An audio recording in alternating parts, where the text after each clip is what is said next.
Hello dear friends. Today is a great day to look for precious metals. I am here mining a rock that contains gold, silver, and copper. My task today is to gain 500 to 600 kilograms of stone. I use various tools and equipment for this. I want to extract 300 kilograms of stone directly from the vein, and the remaining 200 to 300 kilograms from the stone lying at my feet. I'm curious, how much gold can be extracted from the vein and the ordinary stone nearby? I already know that there is gold here even in ordinary stone. But I have never made a comparison with the selected ore, and just processed everything together. If I extract, say, 10 grams of gold from 300 kilograms of selected ore, then 4 to 6 grams from associated rock would be an excellent result. I can collect tons of ordinary rock without having to use force or equipment to break the rocks. As you can see, it's not that simple. The rock I crushed contains 25 to 30 grams of gold per ton.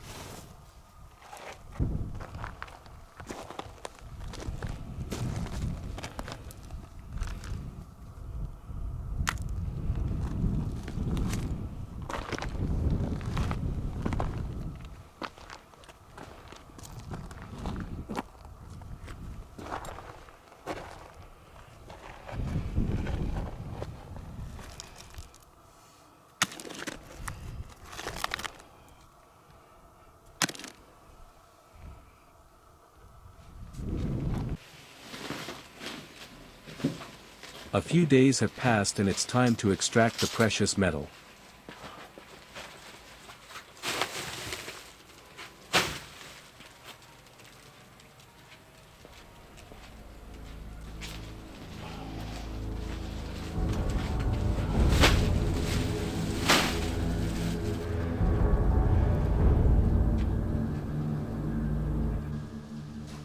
This is how much ore I managed to collect that day.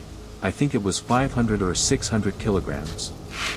8 bags were recovered directly from the gold-bearing vein, and the remaining 7 bags were collected from nearby rock for comparison.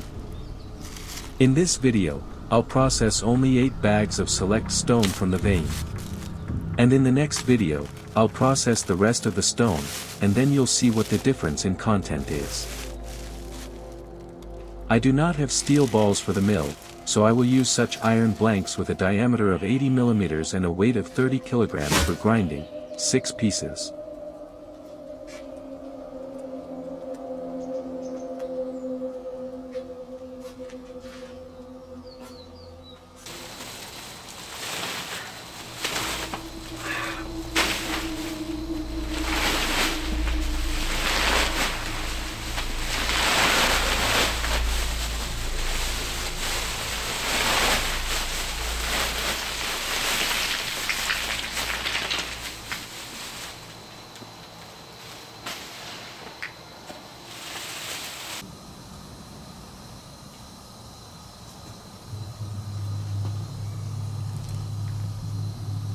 I've emptied the bags and am now going to crush these stones. This is what the ore looks like. This ore contains gold, silver, and characteristic traces of copper. When fully mined, the gold content can reach 30 to 40 grams per ton. But it's important to remember that this is good ore, mined from a gold vein. The surrounding rock contains significantly less gold.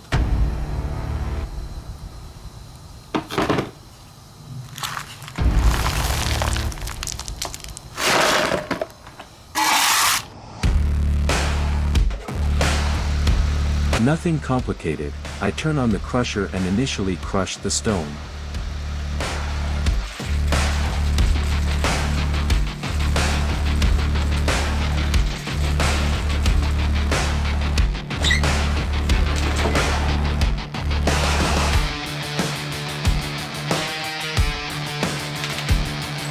I need to prepare 200 kilograms of stone for a rod mill.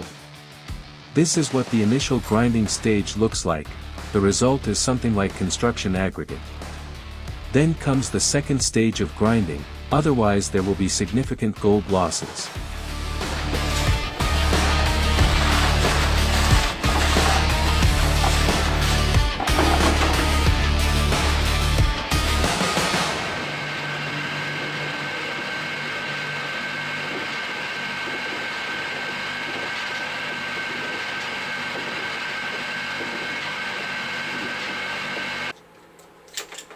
2 hours passed, during which time the material had been ground to dust, and it was time for the next steps. Extract the contents, wash the pulp in a centrifugal concentrator, and obtain a rich gold-bearing concentrate.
The infernal organ in action.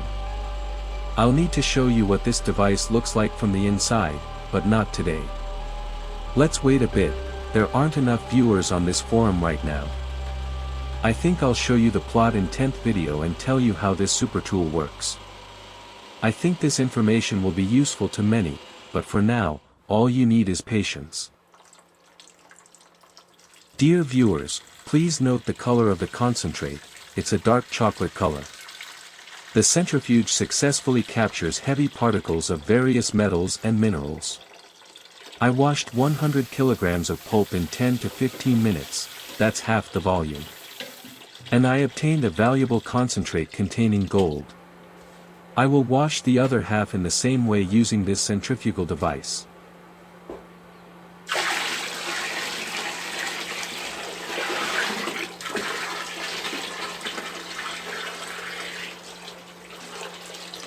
As I mentioned before, first you need to take a sample and determine the amount of visible gold. Based on this result, the next processing methods will be selected. If the visible gold content is more than 3 to 4 grams per wash, then the entire concentrate can be smelted with lead and cupellation can be used, as it will still contain several times more invisible gold. If gold content is less than 2 grams, then flotation or cyanidation of the concentrate is suitable. Pyrometallurgy methods can also be used to extract gold blooms, smelting the entire resulting concentrate. Dear viewers, I will demonstrate all these methods in other videos, but in this video, I am testing the gold content of selected ore. I am interested in how much precious metal is in the ore lying underfoot near the veins.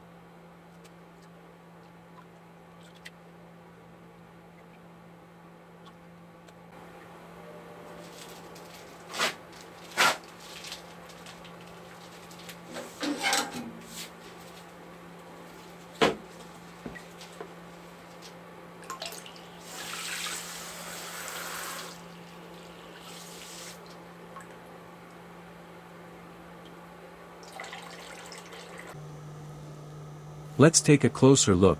This time the gold is large, the size of grains of sand, which is a fairly rare case.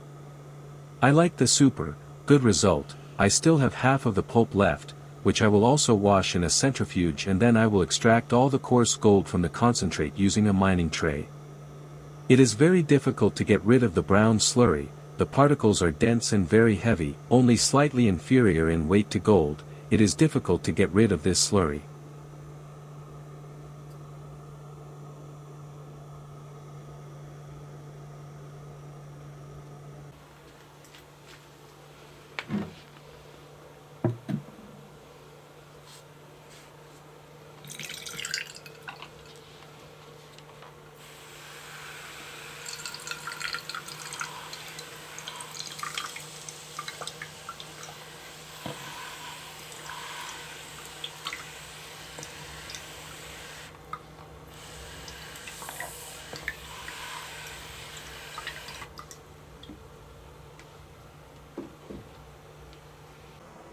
I've started crushing the remaining ore, and more than half the work is already done.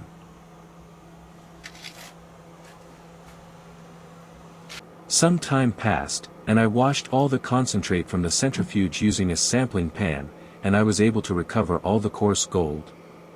Note the presence of flaky gold, similar to foil. When I shake the pan, the particles are stirred by the water and float, but they quickly sink to the bottom. This is the rod crusher crushing and flattening the gold, as the shafts, unlike the balls, operate on a different principle. There are also many gold dust particles. Unfortunately, the video camera won't be able to focus and capture them. This could be a good indication of the presence of invisible gold, of which there should be much more. Dear viewers, I also want to show you how I make homemade crucibles for melting. Here, for example, is the crucible in which I melted flotation concentrate with lead and fluxes in the previous video.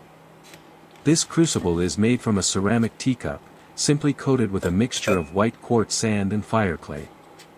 Now I want to show you how I do it. I also want to make disposable crucibles for melting gold and lead. I'll show you what these things are used for later. You can even use cracked ceramic cups. After coating, these blanks can be used as disposable crucibles. High-quality crucibles require special mixtures that are hard to find, such as quartz clay, not to be confused with fire clay. I'm out of quartz clay, so I'll be using some leftover tile grout from a construction site. This grout is quite strong and heat-resistant, so it's suitable for this one-time project. I tested it for flux solubility and its ability to absorb metal oxides. It turned out to be very stable. It's best to add quartz sand to it to reduce cracking during drying and heating.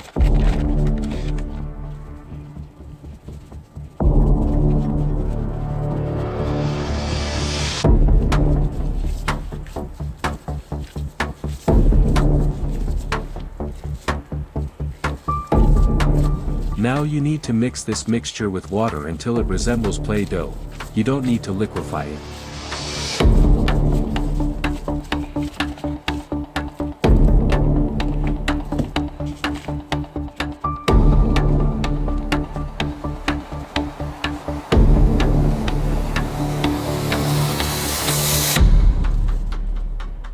Okay, now I do the following. I carefully apply this mixture by hand to all sides of the ceramic cup. Precision isn't required here. It's all done by eye, and this is only the first layer. After it dries, you need to smooth out any areas that may appear uneven. In particular, the bottom of the crucible needs to be coated twice, as this is where cracks most often appear.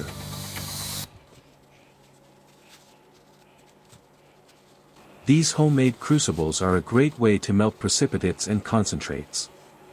I get them for free, and they're enough for several melts. They can only be used in muffle furnaces. They'll crack in an open flame because uniform heating and cooling are required. It took about 15 minutes, and this is what I got. It doesn't take much time. For example, graphite crucibles last for 2 to 3 melts, and they burn out, and they're expensive. So why buy them if you can make them for free? After all, decide for yourself what's best for you. I needed crucibles, so I came up with this method for making them. I'll be showing you a lot of interesting things, but these are just the simplest examples. You can also use any ceramic dish for this project. Here you can see the future blanks from which I will make crucibles, especially the ones with a spout. It's time to get pure gold. This glass contains all the coarse gold I managed to pan from the concentrate after the centrifuge. This time, I won't be using any chemicals. The easiest way is to fuse the concentrate with lead and use cupellation. To fuse the rich concentrate, I first drain the water and transfer everything to a filter. I won't filter it, though. I'll carefully remove the excess water with a syringe and place the entire sediment, along with the paper, in a crucible to melt. I'll melt it in the same crucible I showed in the previous video. For flux, I'll use the slag I showed you last time. I mentioned this slag can be reused multiple times. I'll just add a little baking soda, about a tablespoon. This is necessary because the slag thickens with each use, as particles of sand, quartz, iron, and other minerals dissolve in it.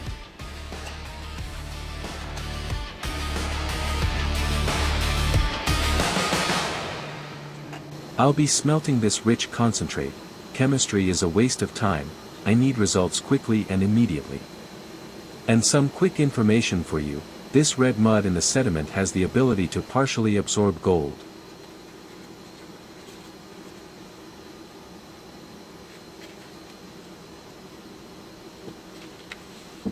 I add all the slag from the previous smelting to the crucible. I've prepared a piece of lead, which now needs to be weighed. I do this to determine the percentage of dissolved lead after the smelting. Lead partially dissolves in the slag, is absorbed by some particles of the concentrate, and turns into lead oxide.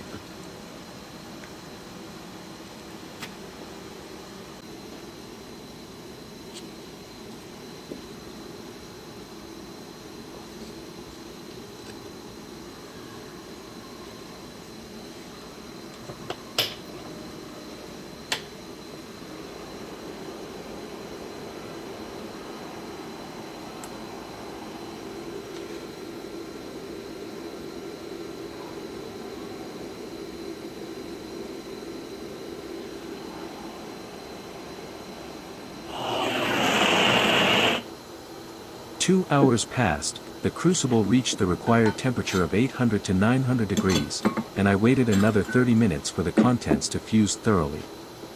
Now I can remove the crucible, taking precautions, wearing gloves and a face mask to protect against splashes.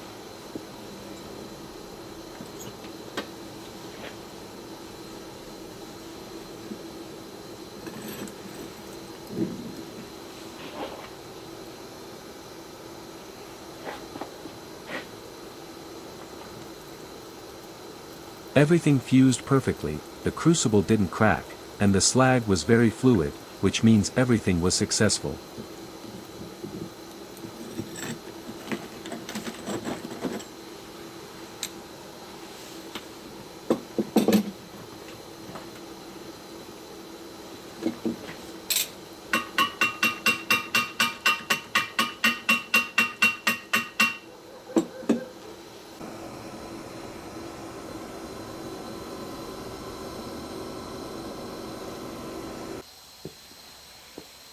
The next day, everything had cooled, and the resulting lead-gold alloy, known as workbly, was ready to be extracted. The slag broke up easily, and this is what emerged. At first glance, it looks perfect. It's hard to say how much gold this piece of lead absorbed. In any case, I'll use it for the second smelting of concentrate, after flotation. To collect all the gold in a single bar, I won't be extracting gold separately from each smelted concentrate. I consider this unnecessary work. My main goal is to completely extract all the gold contained in the ore.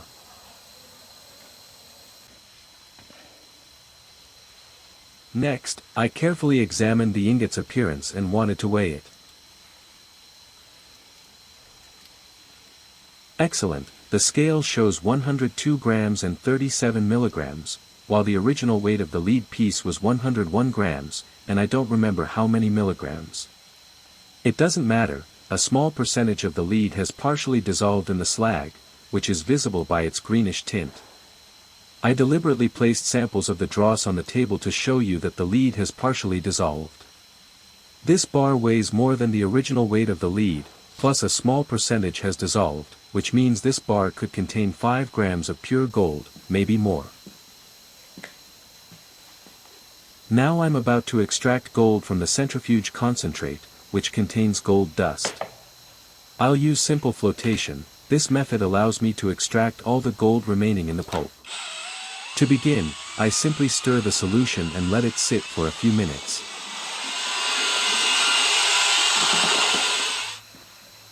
Now we need to stabilize the solution. I add special additive chemicals to the concentrate and start mixing everything. I understand that you, dear viewers, are interested in this method of extracting gold, okay? Some of you have asked questions. I want to tell you that you will not succeed, you need equipment for a good result. Without a centrifugal concentrator, the results will be 100% poor. Ultrafine gold is completely washed out by water. And using flotation without pre-enrichment is a stupid idea. These are huge volumes, and as a result you will be able to extract a lot of excess. After 15 minutes, I add another simple detergent to create bubbles. I've been using this flotation method for many years. I'd like to point out that this method extracts all the gold in one go, but it requires special chemicals that are hard to find, so I have to make them myself. But don't worry, I'll show you other flotation methods, which I'll likely use as well due to their simplicity.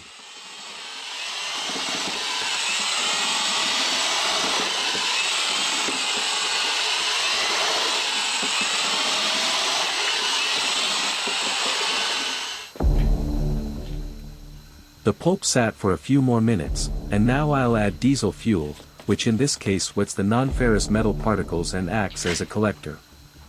These diesel-wetted gold particles are captured by bubbles and rise as foam, which forms during mixing.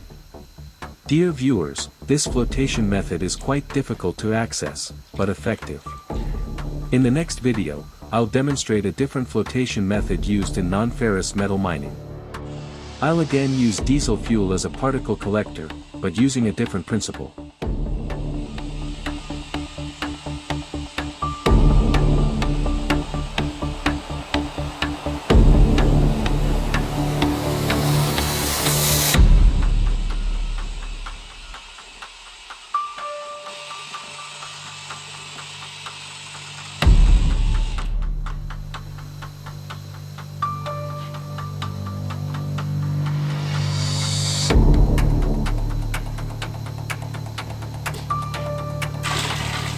All that's left to do is add water to make the solution less dense, and the foam will rise unhindered to the surface, capturing gold particles.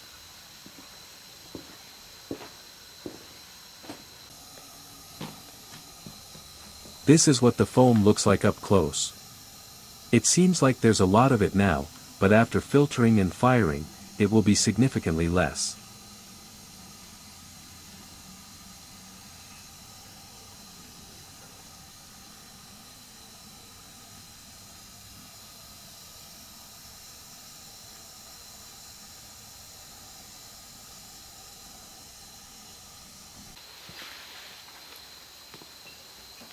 After an hour, the foam can be collected with a regular ladle. It contains the precious metal gold. However, the foam's main composition is sulfide minerals with a gold concentration of 1 to 10%.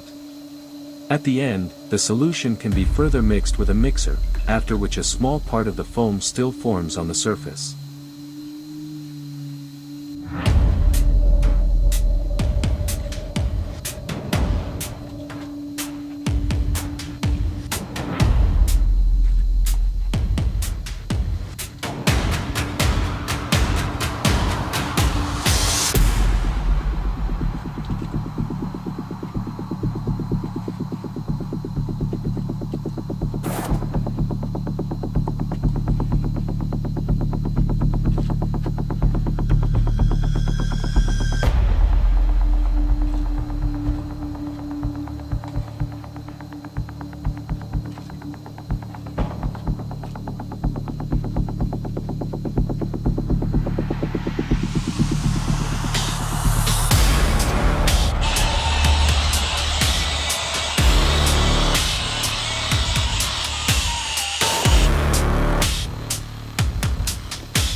That's all I managed to collect. It's not the best time for flotation now, it's winter outside.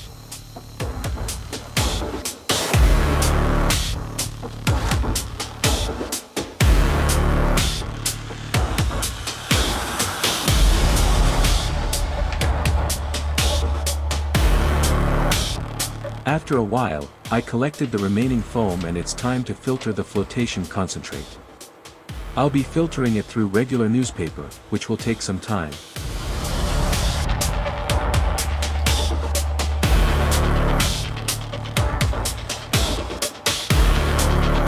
While the flotation concentrate was being filtered, I decided not to waste time. I had other gold-bearing concentrates that I decided to smelt. All was well, I successfully smelted the previous 2 batches, but on the 3rd attempt, a minor accident occurred. The crucible cracked, and the contents began spilling into the muffle furnace, causing a short circuit and causing the furnace to malfunction.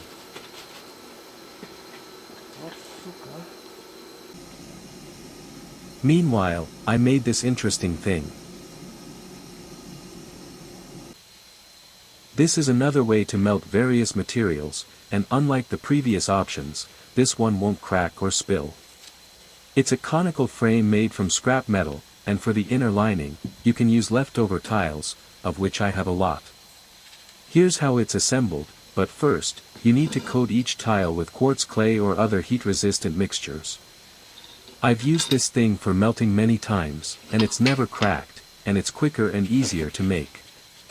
The metal frame lasts for 30 to 50 meltings, but it depends on the thickness of the metal. After melting, at the very bottom of the cone, you'll have an ingot containing all the most valuable components. It's also worth remembering that this pleasure didn't cost me anything.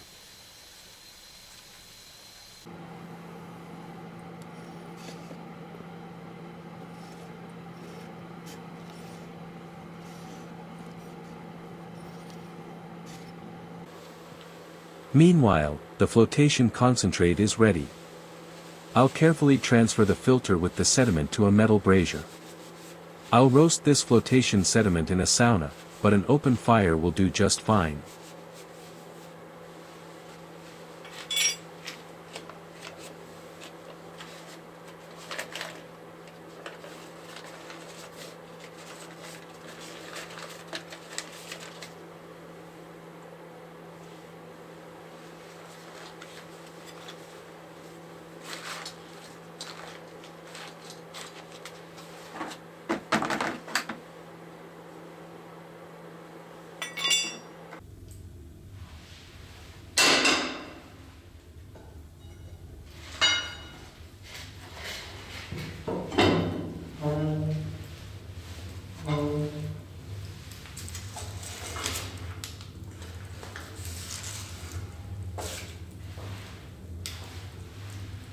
So, the next day has arrived, and with renewed vigor, I begin the most interesting part.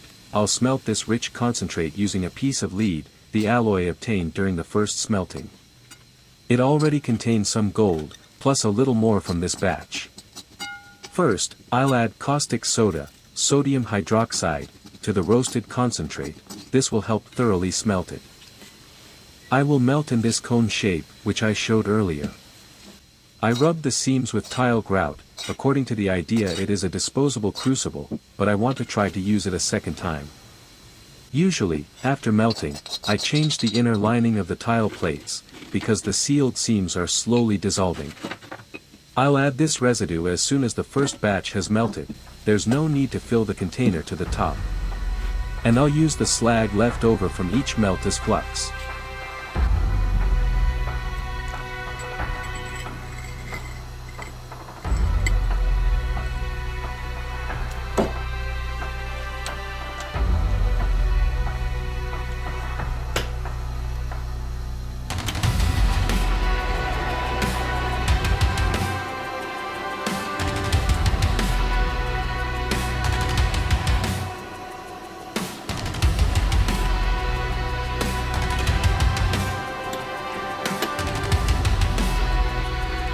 The temperature has reached about 800 degrees, and I am adding an alloy of gold and lead.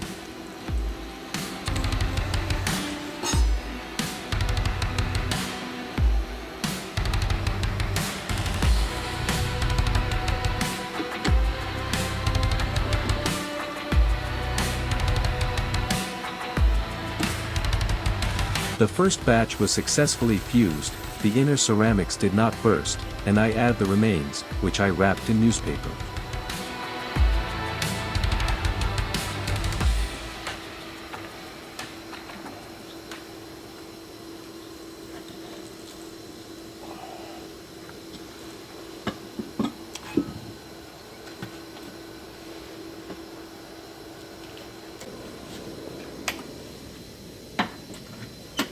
And now the moment has come when everything has melted and the contents can be poured into another conical form, preheated.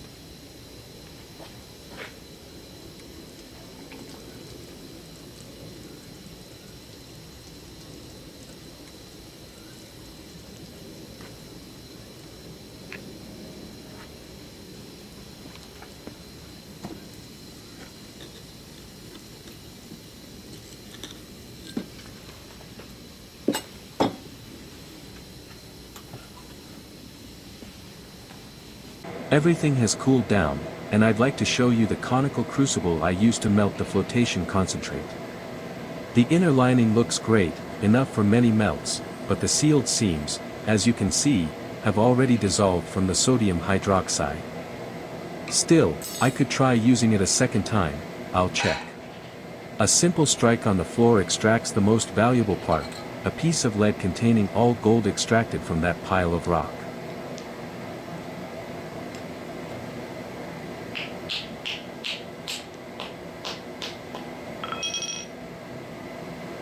I can see the slag. It has a characteristic greenish color, meaning the lead has partially redissolved.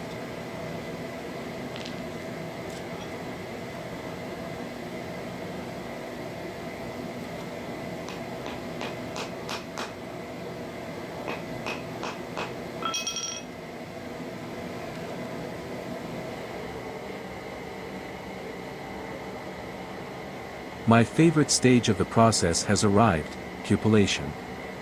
It's nothing complicated. I added a mixture of gypsum and cement, half and half, to the crucible, tamped it down by hand, and now I'll use this mixture for cupellation.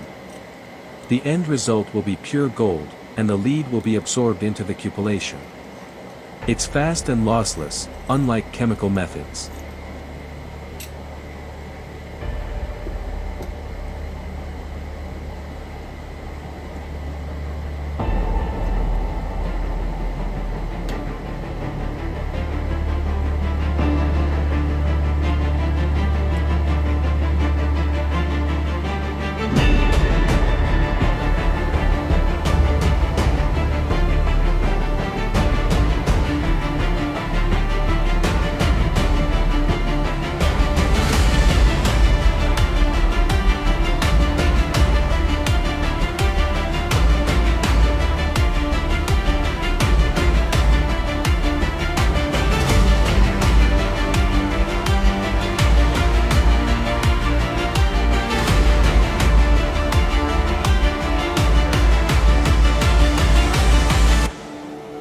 And now the long-awaited moment has come, from which my hands always tremble and goosebumps run through my body, which happened. The process is over. It took an hour and a half, and I take out the crucible with the gold left in it. Before the gold alloy cools down, I take it out with tweezers and dip it into a chemical beaker containing dilute nitric acid.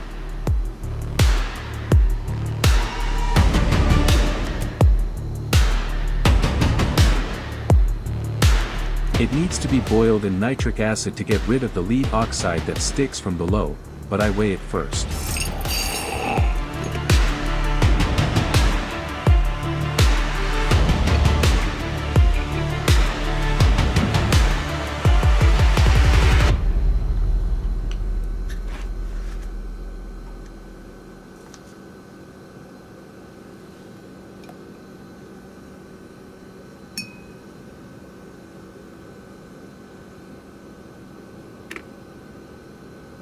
I think this is a wonderful result of 300 kilograms of rock extracted by hand. But it was a good stone taken from the vein, but I wonder how much will be from the associated ore.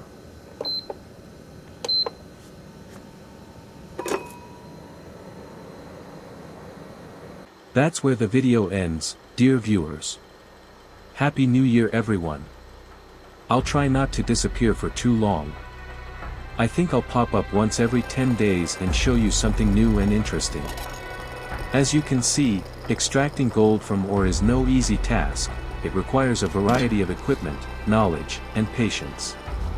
Let me know what you think. I'll be there for you, and more interesting things to come.